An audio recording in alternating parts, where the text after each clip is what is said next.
The fog clung to the cobblestones of Boston's North End like a burial shroud. It was January 17th, 1950, a night so bone-chillingly cold that the city seemed to hold its breath. At the corner of Prince and Commercial Streets, the Brinks armored car depot sat like a fortress of reinforced concrete and steel. To the public, it was impenetrable. To Tony Pino and his crew, it was a vault waiting for the right key. For 2 long years, the gang had treated the depot like a laboratory. While the city slept, they would slip inside, moving like ghosts through the corridors. They didn't use dynamite or crowbars. They used finesse. They would remove a lock cylinder, hurry to a master locksmith to cut a duplicate, and return it before the dawn shift arrived. On the night of the heist, they didn't need to break in. They simply unlocked the front door and walked into history. At 6:50 p.m., a black truck pulled into the shadows near the entrance. 7 men stepped out, appearing like a fever dream from a comic book. They wore long navy pea coats and chauffeurs' caps, but it was their faces that froze the blood of anyone who saw them, grotesque rubber Halloween masks.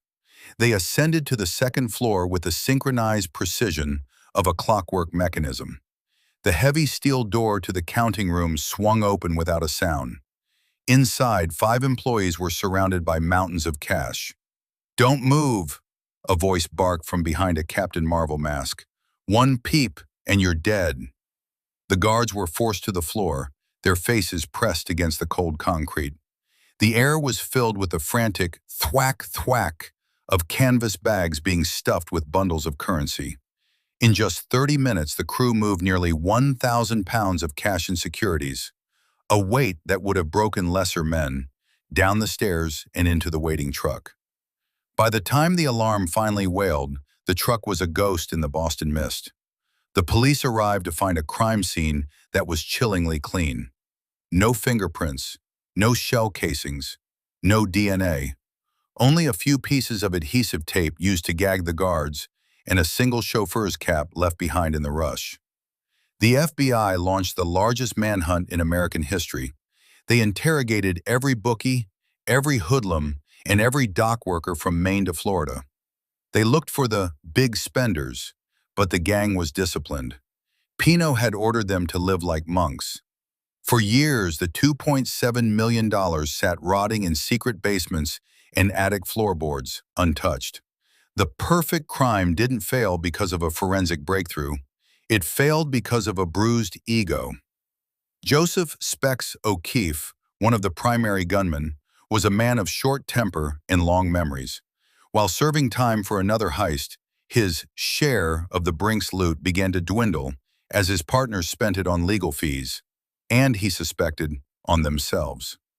When a hitman was sent to silence Specs in a hail of bullets, which he miraculously survived, the code of omerta shattered. In a small, windowless room in 1956, Specs sat across from federal agents and began to talk. He didn't just tell them about the night of the heist. He told them about the 2 years of practice, the stolen keys, and the rubber masks. The Brinks heist changed the world of security forever. It shattered the illusion that steel and locks were enough to stop a determined mind. The gang was caught just 121 hours before the statute of limitations would have barred prosecution for the robbery.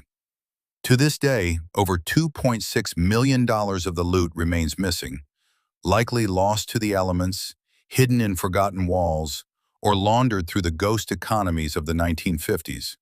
It remains the quintessential American heist, a blend of blue-collar grit, cinematic flair, and the inevitable betrayal that follows a king's ransom.